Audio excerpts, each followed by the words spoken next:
Salam, hər vaxtınız xeyir olsun. Bu səs yazısı ilə bütün valideynlərə səsləmək istəyirəm. Çox narahat olduğum bir məqam var və 2 həftə öncə ailəmin rastlaşdığı eyni situasiya ilə dünən özüm rastlaşmışam və bu məqamdan çox təsirlənmişəm. Dünən axşam mən öz övladımla parkda gəzməyə çıxmışdım və demək olar ki, parkda çox az insan var idi. 15-16 gəncin toplaşması və yerdə təxmin elədim ki, kimsə uzanıbdı. Bu mənim diqqətimi çəkdi və mən yaxınlaşdım. Salam verəndən sonra uşaqlarla söhbət eləməyə çalışdım. Məsələni aydınlaşdırmağa çalışdım ki, niyə bu problem baş verib, niyə hər hansı bir problemi müzakirə ilə həll etmirsiniz, belə davaya gətirib çıxardırsınız və s. Düzdür, övladım da, 7 yaşlı övladım da yerdə o uşağı görəndə, uşaq da deməyim, gənc idi, hardasa bir 17-18 yaşlı gənc idi. Övladım da təsirləndi, ancaq həmin gəncləri də mən başsız qoyub gedə bilmədim. Yəni, çox təsirləndim bu situasiyadan. Məni narahat edən ən vacib məqam isə gənclərin əllərində bıçaq olması idi. Və uşaqlardan tələb etdim ki, həmin döyülən uşağın valideynini çağırmalıdırlar.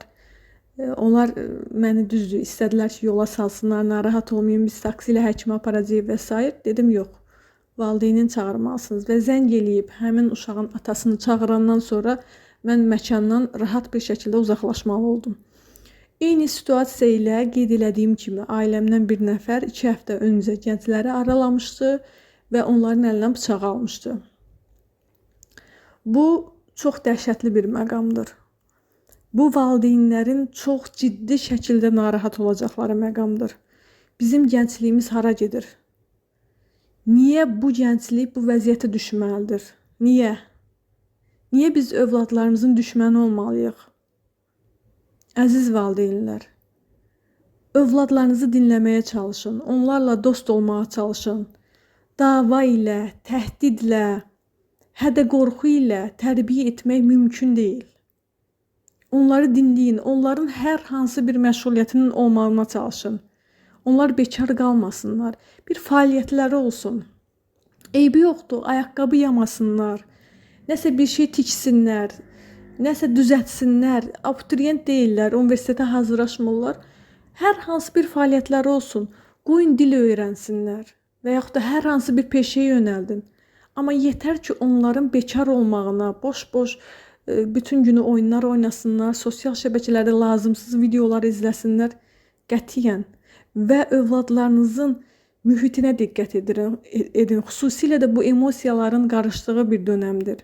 Onların xarakterinin tam formalaşmadığı, yaxşını pisi ayırt etmədiyi bir dönəmdir. Və ciddi narahat olacağınız məqamdır. Və bugün məhz ona görədir ki, biz gənclər arasında cinayət hadisələrinin olduqca artıq şahidi oluruq. Olduqca çoxdur. Hər gün bıçaqlanma, hətta gənclərin bir-birini öldürməsinin şahidi oluruq.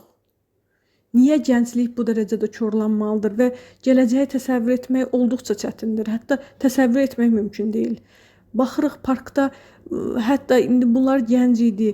5-6-cı sinifdə oxuyan uşaqların dəfələrdən davasına girmişəm və onları ayırmağa çalışmışam. Onların danışığına baxıram, özlərinin böyük insanlar da danışığına baxıram, onların ifadələrinə baxıram. Çox təsirlənirəm və bir müəllim olaraq, bir ana olaraq cəmiyyətin bu vəziyyəti məni olduqca narahat edir. Övladınız cibində bıçaq gəzdirir. Bundan sizin xəbəriniz yoxdurmu? Ciddi narahat olacağınız məqamdır. Yəni, bugün siz övladınızla düşmən olsanız, dost olmayıb, ona zaman ayırmasanız, sabah siz yaxşı bir şəkildə, yetkin bir övlad gözləməyin. Yaxşı valideyn olun ki, yaxşı övlad olsun. Düzdür, bəzən olur ki, valideyn yaxşı valideyn olur. Övlad pis mühitin nəticəsi olaraq pis şəkildə formalaşmış olur. Yenə də qeyd elədiyimiz kimi mütləq və mütləq uşaqların mühitinə, oturub durduğu məqamlara, oturub durduğu şəxslərə diqqət yetirmək lazımdır. Bullyinglərin sayı həddən artıq artıbdır. Övladınızla dost olun ki, o sabah hər hansı bir bullyinglə rastlaşanda Gəlib sizə rahat bir şəkildə bunları ifadə edə bilsin. Əlbəttə, övlad valideynindən hədə qorxu görsə, təhdid görsə, onu çırpsalar da, öldürsələr də, bullying eləsələr də, o valideyni öz ürəyini açmayacaq.